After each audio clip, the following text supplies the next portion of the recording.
Why wasn't Israel to eat the blood of an animal? This is the question that we seek to answer today as we continue our verse-by-verse study of the book of Deuteronomy on Walking Through the Bible.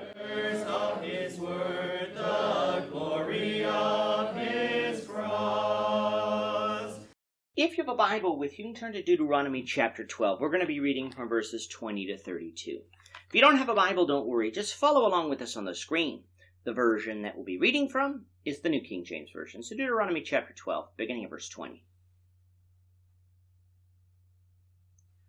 When the Lord your God enlarges your border as he has promised you, and you say, "Let me eat meat," because you long to eat meat, you may eat meat, as much meat as your heart desires. If the place where the Lord your God chooses to put his name is too far from you, then you may slaughter from your herd and from your flock, which the Lord has given you, just as I have commanded you, and you may eat within your gates as much as your heart desires.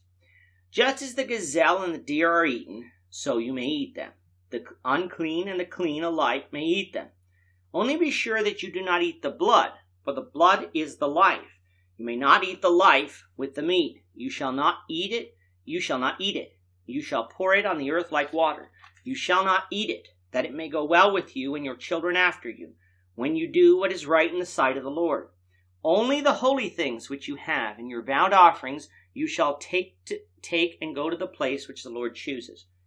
And you shall offer the burnt offerings, the meat, and the blood on the altar of the Lord your God, and the blood of your sacrifices shall be poured out on the altar of the Lord your God, and you shall eat the meat. Observe and obey all these words which I command you, that it may go well with you and your children after you forever, when you do what is good and right in the sight of the Lord your God. When the Lord your God cuts off from before you the nations which you go to dispossess, and you displace them and dwell in their land, take heed to yourself that you are not ensnared to follow them after they are destroyed from before you, and that you do not inquire after their gods, saying, "How did these nations serve their gods? I will also do likewise." You shall not worship the Lord your God in that way, for every abomination of the Lord which he hates they have done to their gods, for they burn even their sons and daughters in the fire to their gods. Whatever I command you, be careful to observe it. You shall not add to or take away from it. Moses in this chapter is establishing a pattern for where Israel was to worship in the land of Canaan. The Canaanites worshipped wherever they wanted and sacrificed to idols. Such was not to be the case in Israel. God would select a place for Israel to worship and offer sacrifices, and they were only to worship there. They were to bring all their offerings to the tabernacle and not offer them on every high hill or in every valley. And the meat of those sacrifices would be eaten there by the ones whom the law prescribed. Back in Leviticus 17:3-6, God even mandated that the children of Israel kill any meat that they wanted to eat at the door of the tabernacle of meeting and offer it as a peace offering. This, of course, was assuming the meat was a sacrificial meat. The law was meant to discourage idolatrous practices.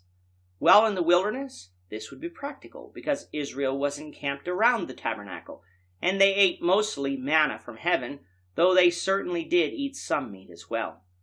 Once they got into Canaan, however, having a law that required them to kill all meat at the door of the tabernacle of meeting not only would restrict their diet to sacrificial animals, it would become onerous in the amount of travel that Israel would be doing, likely leading to Israel breaking God's law. So God repealed that mandate once Israel settled in Canaan and allowed them to eat all non-sacrificed meats in the gates of their cities, meaning they could also kill clean meats that couldn't be sacrificed.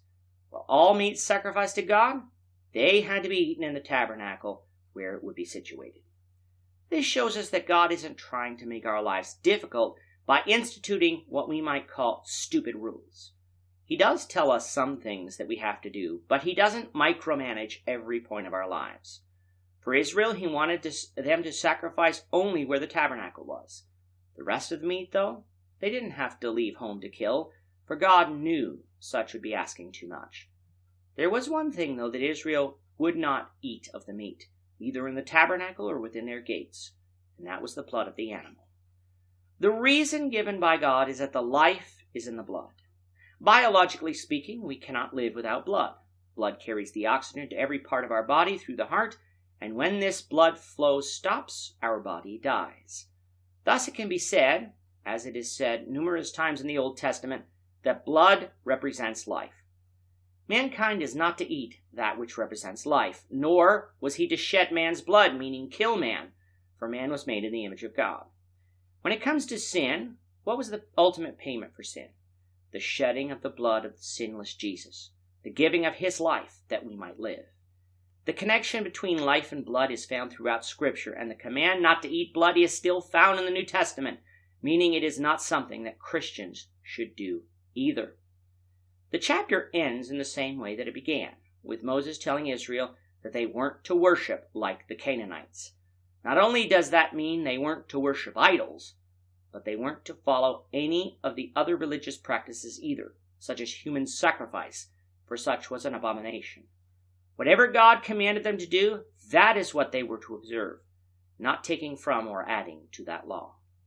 With that, our time is up for today. The Lord willing, we hope you'll join us for tomorrow's discussion, Deuteronomy chapter 13, verses 1 to 11, as we continue our walk through the Bible, one verse at a time.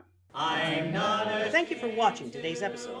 We hope that you found it edifying and ask that you not only subscribe to our channel and podcast, but that you like and share this episode among your friends, so that the saving gospel of Jesus Christ can go out to the whole world.